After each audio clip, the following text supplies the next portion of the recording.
आवाज की दुनिया के दोस्तों,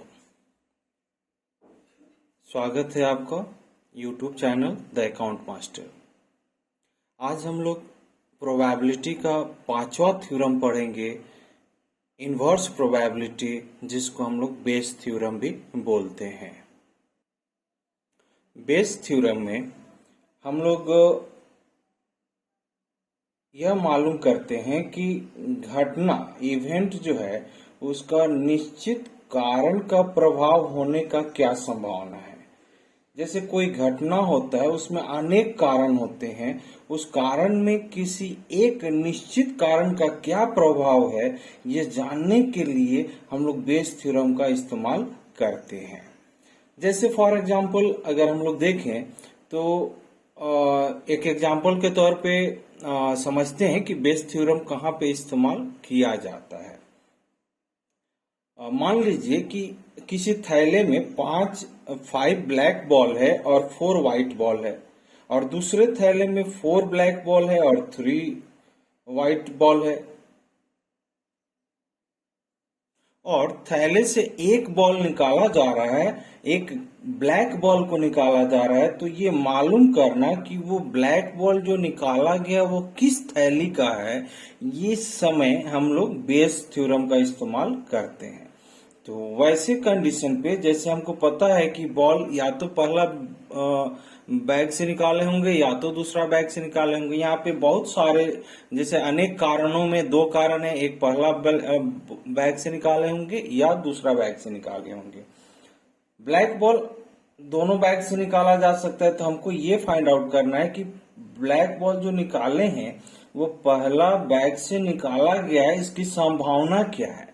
तो इस तरह का जब क्वेश्चंस होगा तो वैसे क्वेश्चंस में हम लोग बेस थ्योरम का इस्तेमाल करते हैं। तो चलिए बेस थ्योरम का फार्मूला देखते हैं।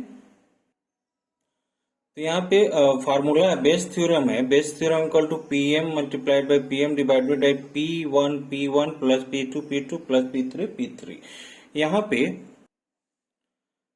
पे कैपिटल P1 जो दिया हुआ है, P1 P2 P3, ये प्रोबेबिलिटी ऑफ वन इवेंट है। जैसे अभी हम एग्जांपल दिए थे कि 2 थैला है, एक थैले से ब्लैक निकाल रहे हैं, तो पहला थैला से ब्लैक निकाल रहे हैं तो उसको कैपिटल P से डिनोट कर रहे हैं, और दूसरा थैला से ब्लैक बॉल निकाल रहे हैं तो उसको स्मॉल p डिनोट कर रहे हैं। और पीएम का मतलब है प्रोबेबिलिटी ऑफ mth इवेंट, मतलब m इवेंट कितने बार में प्रोबेबल है, उसके चांसेस क्या है। तो चलिए फिर इस बेस थ्योरम को एक एग्जांपल से समझते हैं। There are 2 bag,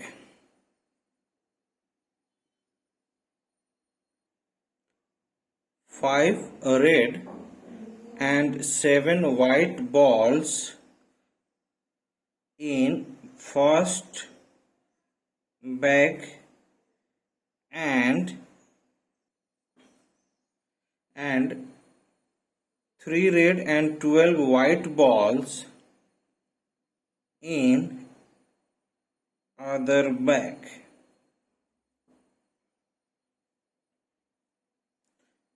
One ball is drawn out of first or second bag. What is the chance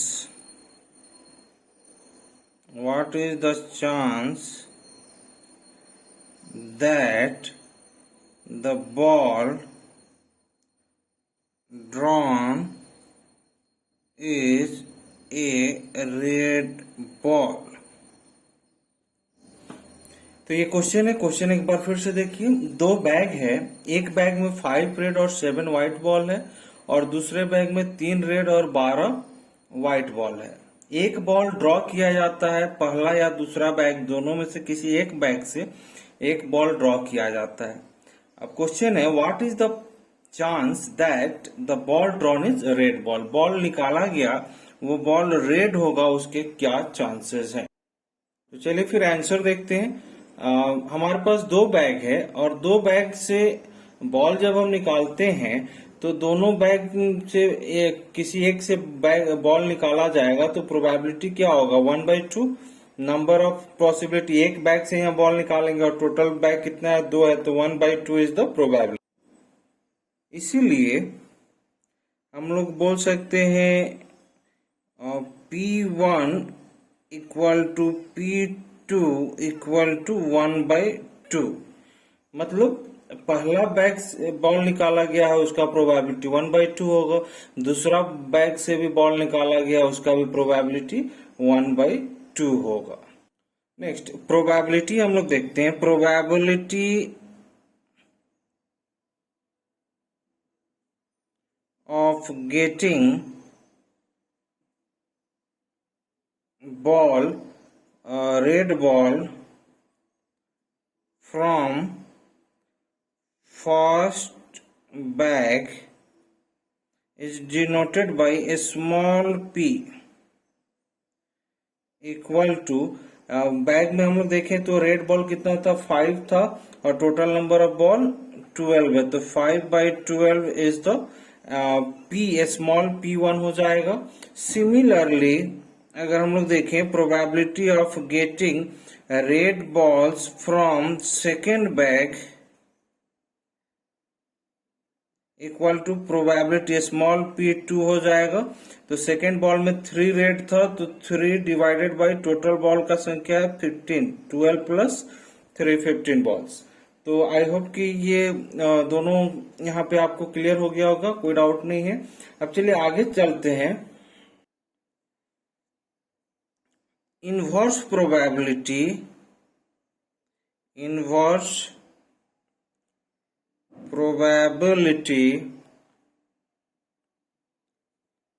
of getting red ball equal to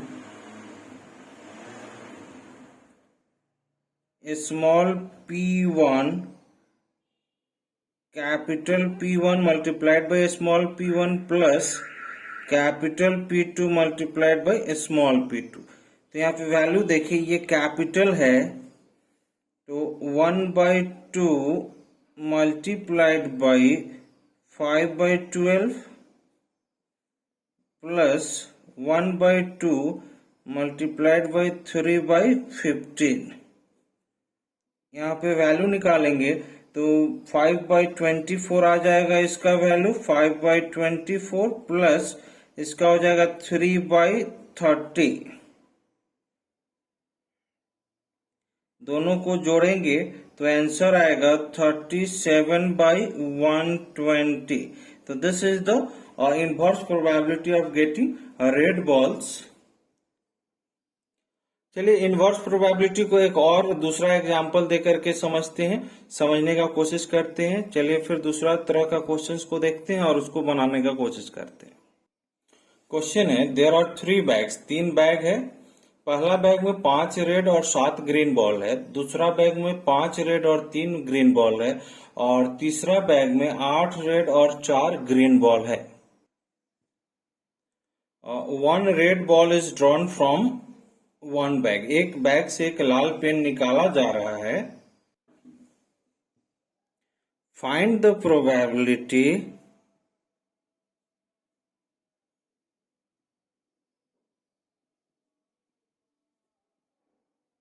that, तो फाइंड द प्रोबेबिलिटी दैट जो ball drawn किया गया वो पहला bag से निकाला गया, दूसरा बैग से निकाला गया या तीसरा बैग से निकाला गया। तो चलिए फिर हम लोग सॉल्यूशन देखते हैं।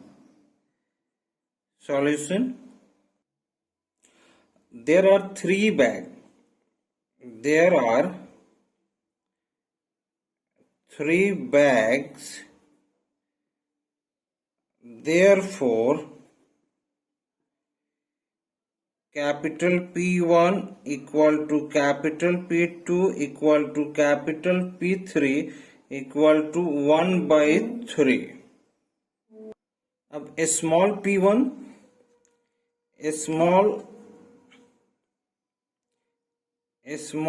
p1 का मतलब हो गया probability of red ball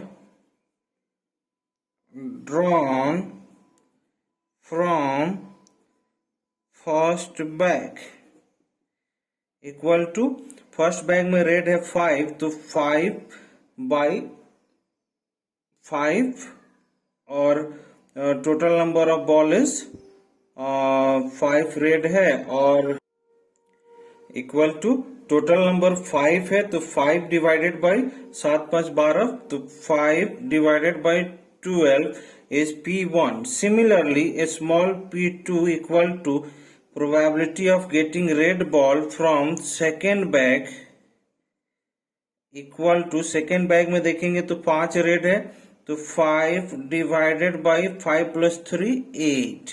similarly P3, a small P3 अगर हम लोग देखते हैं तो probability of red ball drawn from third bag equal to, third bag में देखिए तो 8 रेड है, 8 डिवाइडेड बाई 8 प्लस 4 12. तो ये आपका probability of getting red ball from different bag. Now probability of getting red ball from first bag equal to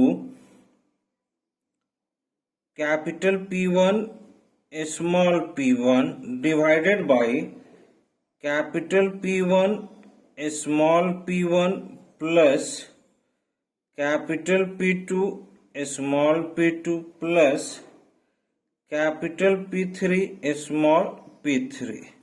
तो इसको solve करेंगे, वैल्यू पुट करते हैं तो वैल्यू पुट किए तो ये आया. अब इसको कैलकुलेट करेंगे तो आंसर होगा, तो इसको समराइज किए तो 5/36 डिवाइडेड बाई 191/36 इनवर्स कर दिए तो 36 कट जाएगा. 5/91 is the answer of getting first ball. Similarly अगर हम लोग सेकेंड बॉल को लिए भी देखें तो सेकेंड बैग के लिए देखेंगे तो फॉर्मूला सेम होगा, सिर्फ ऊपर में हम लोग चेंज कर देंगे, कैपिटल P2 और स्मॉल p2 कर देंगे. नीचे में फॉर्मूला सेम होगा, P1 small p1 plus P2 small p2 plus small p3. Value put करेंगे तो वैल्यू पुट करेंगे तो आ जाएगा आपका P2 क्या था तो P2 1/3 और 5/8. तो यहाँ पे मल्टीप्लाई करते हैं 1/3 मल्टीप्लाइड बाई 5/8 और नीचे वाला सेम हो जाएगा तो सेम वैल्यू हम यहाँ पे दे दे रहे हैं 191/36 इक्वल टू 24 5/24 मल्टीप्लाइड बाई 36/191. इसको कैलकुलेट करेंगे तो आंसर आएगा 75/191. तो कैलकुलेट कर लीजिए तो कैलकुलेट करने से आंसर आया 15/382. सिमिलरली हम लोग थर्ड के साथ भी कर सकते हैं. सिमिलरली फ्रॉम थर्ड बैग, तो थर्ड बैग करेंगे तो फॉर्मूला सेम होगा. फॉर्मूला में हम लोग क्या करेंगे, P capital 3 P3 divided by P1 plus P2 plus P3.